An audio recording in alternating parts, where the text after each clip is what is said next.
Halo semua, balik lagi di channel Toraokun. Sebelum pembahasannya dimulai, silahkan klik tombol subscribe dan aktifkan lonceng notifikasinya supaya kalian gak ketinggalan info dan teori terbaru seputar One Piece. Buat kalian yang mau informasi tambahan soal SBS atau databook, kalian bisa follow Instagram Toraokun. Di sana admin akan memposting soal SBS, databook, dan berbagai teori singkat. Sekarang lanjut ke pembahasan. Manga One Piece Chapter 1058 telah terbit dan memperlihatkan berbagai hal menarik. Dalam video kali ini, channel Toraokun akan membahas tentang chapter terbaru ini dengan memberikan pendapat dan juga beberapa teori. Chapter kali ini berjudul Yonkou Baru. Cerita dimulai dengan memperlihatkan Tousan Sunny yang telah mendarat setelah turun dari air terjun Wano Kuni. Nami sangat marah kepada Luffy yang membuat mereka harus turun dari air terjun berbahaya itu, sehingga Luffy pun dihajar dan dikurung di kurungan besi. Jinbei tertawa melihat itu, lalu berkata agar Nami tidak perlu terlalu marah karena walaupun Luffy membuat mereka menuruni air terjun, pada akhirnya mereka semua baik-baik saja. Setelah itu, malah Jinbei yang dimarahi oleh Nami dengan aura mengerikan, sampai-sampai Jinbei terkejut dan mengira bahwa Nami memakai Haoshoku Haki. Chopper pun memperingatkan Jinbei untuk berhati-hati sebab Nami sangat menyeramkan saat sedang marah. Sementara itu, Franky terlihat bangga karena Tousan Sunny hanya mengalami sedikit kerusakan, padahal kapal tersebut telah menuruni air terjun dengan cara yang ekstrim. Setelah itu, diperlihatkan Robin berterima kasih kepada burung pembawa koran karena telah menurunkan poster-poster buronan terbaru bajak laut topi jerami. Para kru bajak laut topi jerami pun tampak bersemangat untuk mengetahui bounty mereka yang baru. Seperti yang sudah kita tahu dari beberapa chapter yang lalu, setelah menjadi Yonkou, bounty Luffy sekarang menjadi 3 miliar berry. Di bawah Luffy ada Zoro dengan bounty sebesar 1 miliar 100 juta 1100 berry. Setelah Zoro ada Jinbei dengan bounty sebesar 1 miliar 100 juta berry. Di bawah Jinbei ada Sanji dengan bounty sebesar 1 miliar 32 juta berry. Sebenarnya bounty Sanji terbilang tinggi dan hanya berbeda sedikit dibanding Zoro dan Jinbei. Tapi tetap saja Sanji kecewa karena bounty-nya berada di bawah Zoro. Kekecewaan besar Sanji membuat Jinbei bingung, tapi Zoro meminta Jinbei untuk tidak menghiraukan Sanji. Saat mengatakan itu, Zoro menyebut Sanji sebagai si nomor 4 yang langsung membuat Sanji emosi sehingga mereka berdua berkelahi. Di bawah Sanji ada Robin dengan bounty sebesar 930 juta berry. Angka tersebut memang sangat tinggi dibanding bounty Robin sebelumnya. Ini menandakan pihak pemerintah dunia telah semakin khawatir dengan eksistensi dari Robin yang memiliki kemampuan untuk membaca huruf kuno Poneglyph. Sedangkan untuk para kru lain juga mengalami peningkatan bounty walau bounty mereka jauh di bawah Robin. Usopp memiliki bounty sebesar 500 juta berry. Franky memiliki bounty 394 juta berry. Tapi poster buronan Franky malah wajah Tousan Sunny sehingga Franky pun menangis. Brook memiliki bounty sebesar 383 juta berry. Nami memiliki bounty sebesar 366 juta berry. Dan terakhir, yang paling kecil ada Chopper dengan bounty hanya 1000 berry.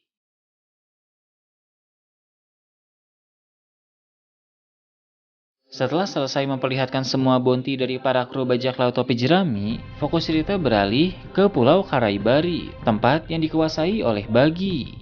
Di dalam suatu tenda, terlihat ada Mihawk dan Crocodile yang sedang duduk di sofa. Sementara itu, krokodil memegang rambut Buggy sehingga kepala Buggy yang sedang terpisah dari badannya terangkat di udara.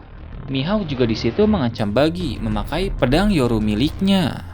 Saat itu, wajah Buggy sudah babak belur, pertanda dia telah dihajar oleh krokodil. Buggy pun menangis dan memohon agar dia tidak dibunuh. Krokodil sangat kesal mengapa Buggy bisa dianggap pemimpin dan menjadi Yonkou. Padahal Cross Guild bukan organisasi yang didirikan oleh Buggy. Pendiri dari Cross Guild yang sebenarnya adalah Crocodile dan Mihawk. Dari awal memang sudah sangat aneh mengapa Buggy bisa menjadi pemimpin dari orang-orang seperti Crocodile dan Mihawk.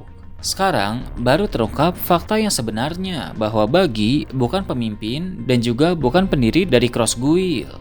Di dalam tenda tempat Buggy dianiaya hanya ada kru inti Buggy, Galdino atau yang dikenal sebagai Mr. Tree, dan Dazbones yang dulu dikenal sebagai Mr. One. Jadi, para pasukan bagi yang lain tidak melihat kemalangan dari bos mereka itu. Di sana, Galdino tampak senang karena bisa bekerja di bawah krokodil lagi. Bagi pun menganggap Galdino pengkhianat, tapi Galdino bilang bahwa sejak awal dia memang tidak pernah menjadi anak buah Bagi. Sementara itu, para kru inti Bagi berpikir bahwa Bagi akan segera mati. Mereka pun sudah punya rencana untuk ikut bersama krokodil setelah Bagi mati. Kemudian, kilas balik bagaimana Krossguil terbentuk akhirnya diperlihatkan. Saat itu, Mihawk sedang berkemas dan bersiap meninggalkan Pulau Kuraigana. Krokodil pun menghubungi Mihawk dan membahas tentang status Shichibukai Mihawk yang telah dihilangkan.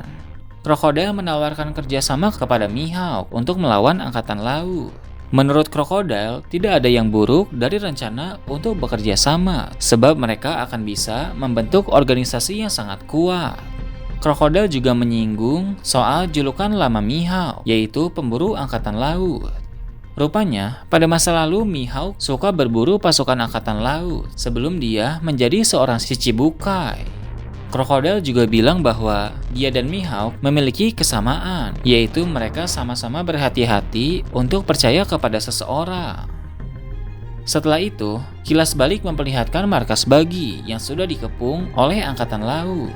Ketika Bagi sedang bersiap untuk kabur, kapal-kapal Angkatan Laut diserang oleh Krokodil dan Dazbones. Para anak buah Bagi yang melihat itu mengira bahwa Krokodil sedang bertaruh nyawa demi menolong Bagi. Karena menurut rumor, hubungan Bagi dan Krokodil sudah seperti saudara. Namun, Bagi mengetahui tujuan kedatangan Krokodil. Ternyata, Bagi memiliki hutang yang sangat besar kepada Krokodil, dan Krokodil pun datang untuk menagih hutang itu. Bagi menjadi ketakutan sebab dia belum punya uang untuk membayar hutang kepada Krokodil. Krokodil bilang bahwa hutang tersebut harus segera dilunasi karena Krokodil sedang membutuhkan banyak uang untuk membentuk organisasi baru. Bagi pun mendapat ide untuk membayar hutang tersebut dengan cara bekerja sama dengan Krokodil. Jadi, Bagi akan bekerja untuk Krokodil sebagai pengganti hutang itu. Dan seluruh anak buah Bagi juga akan membantu. Krokodil bisa menggunakan mereka semua secara gratis. Itulah kisah terbentuknya organisasi Krossguil.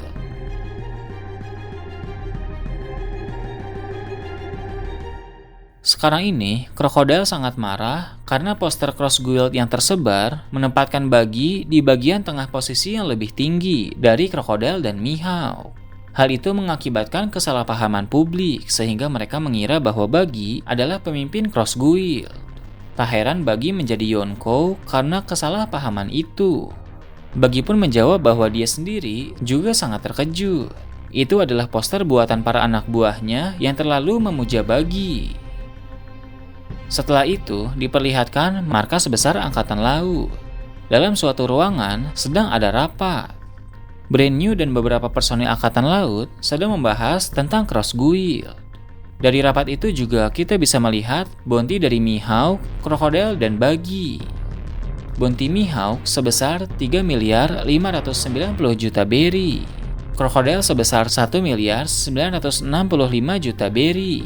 Dan Bagi memiliki bounty sebesar 3 miliar 168 juta berry. Kembali ke tempat Krossguil, Mihawk berkata bahwa sebenarnya bukan ide buruk membiarkan Bagi mendapatkan nama besar itu. Karena Mihawk sendiri tidak mau menjadi Yonkou. Dengan adanya Bagi yang diakui sebagai Yonkou, maka Mihawk dan Krokodil bisa bergerak lebih bebas dari balik bayang. Mihawk ingin memanfaatkan nama besar Bagi dan Krokodil pun setuju dengan hal itu.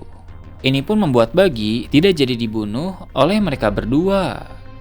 Setelah itu, mereka bertiga keluar dan mengumumkan kepada seluruh pasukan tentang organisasi Krossguil yang telah berdiri secara resmi. Bagi menangis saat mengumumkan hal itu yang membuat para pasukannya mengira bahwa Bagi sedang terharu. Padahal Bagi menangis karena takut sebab hari-hari yang akan dia jalani bersama Krokodil dan Mihawk pasti sangat menakutkan. Kemudian fokus cerita berpindah ke Pulau Kamabaka. Morley, Karasu, dan Lindbergh telah tiba di sana bersama dengan Kuma, tapi tidak dengan Sabo. Koala pun mulai khawatir dengan Sabo, tapi mereka bilang bahwa Sabo pasti baik-baik saja. Berdasarkan hal terakhir yang mereka lihat sebelum terpisah dengan Sabo di Marijois, Karaso berkata bahwa Sabo bisa dipercaya. Dalam artian, tuduhan tentang Sabo membunuh Raja Kobra sangat diragukan kebenarannya. Dragon pun berkata bahwa dia tidak akan memaafkan Sabo jika Sabo memang menghabisi Raja Kobra. Terlihat juga di depan Dragon ada Kuma yang masih bertingkah seperti budak yang menandakan bahwa ingatan Kuma masih belum kembali. Pada bagian terakhir dalam chapter kali ini, Angkatan Laut sedang menyadap semua panggilan yang masuk ke Pulau Kamabaka. Beberapa saat kemudian, ada suatu panggilan yang tersambung di sana. Panggilan tersebut ternyata berasal dari Sabo. Sabo pasti akan menjelaskan semua hal yang terjadi di Marijois, terutama tentang kesalahpahaman berita tentangnya. Setelah Dragon mendengarkan semua yang Sabo ceritakan, dia pasti akan sangat marah karena pihak pemerintah dunia telah menyebar fitnah sehingga Dragon dan pasukan revolusi akan bersiap untuk berperang melawan pemerintah dunia. Nah itu tadi review dan teori tentang One Piece chapter 1058. Gimana menurut kalian? Silahkan tulis di kolom komentar di bawah.